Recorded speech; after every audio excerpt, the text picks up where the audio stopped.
Hi friends, मैं Prasenjit waste Bengal से। पहले तो आप सबको मालूम है वेस्ट बंगाल हावड़ा का हालत कैसा है, इसीलिए बहुत दिन में वीडियो नहीं दे सका। और ये जो वीडियो आपको दिखाई दे रहा है ये 3 तारीख का है।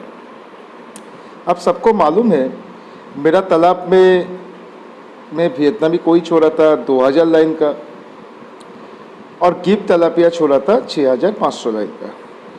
उसका साथ साथ 250 से 400 ग्राम का रूही छोड़ा था 40 पीस और गैस कप छोड़ा था 1000 लाइन का 500 पीस। फिलहाल मेरा आज का डेट में मेरा पॉइंट का बायोमास है 180 केजी। इस पॉइंट का साइज़ 3000 स्क्वायर फीट का है और इसमें चारों साइड राविस भरा हुआ है, मतलब ईंट का टुकड़ा भरा हुआ, मिट्टी नहीं है, मिट्टी थोड़ा सा मिडिल में है।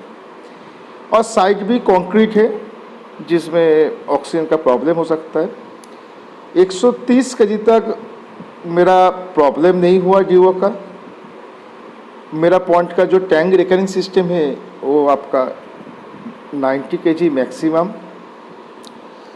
और उसमें अगर कतला का में डेंसिटी पकड़े तो वो होता है 90 केजी का 30%, 27 केजी। तो उसी हिसाब से मैं कतला स्टॉक किया। 2 रीज़न है। पहला बात, हाई डेंसिटी के ऊपर कतला का ग्रोथ कैसे होता है और कितना दिन में होता है, और दूसरा बात है रूही कतला मिगेल मेरा पॉइंट में फ्री में बनेगा क्योंकि उसके लिए अलग से मुझे खाना देना नहीं पड़ेगा और मछली का ग्रोथ भी अच्छा होना चाहिए।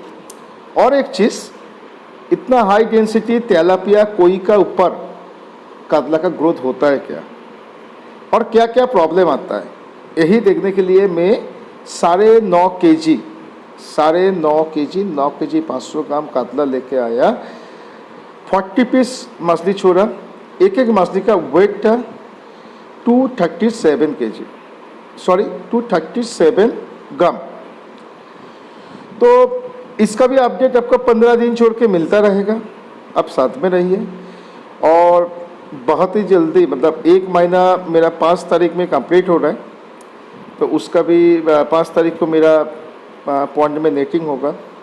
उसका बाद में डिस्कस करूँगा टोटल मेरा बायोमास कितना हुआ, मेरा कितना खाना का खर्चा हुआ और क्यों इतना अच्छा ग्रोथ हुआ, ये सारे डिटेल्स को लेके।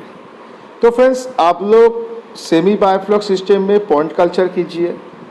जिसका पॉइंट ऐसे नॉर्मल घर के लिए यूज़ होता है उसमें आप फीडिंग छोड़ के मछली कीजिए, बहुत अच्छा ग्रोथ मिलेगा।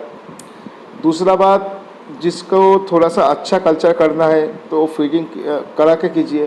3 महीने का कल्चर कीजिए, 4 महीने का कल्चर कीजिए, 6 महीने का कल्चर कीजिए, ज़बरदस्त कल्चर होगा।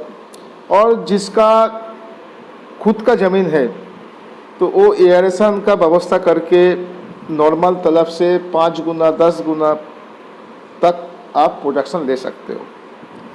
तो मेरा एक ट्रायल था इस पॉइंट में कितना केजी प्रोडक्शन मैं ले सकता हूँ, तो उसी हिसाब से मैं देखूँगा पहले कितने केजी तक जा सकता है, तो उसी हिसाब से मैं अपडेट मिलता जाएगा।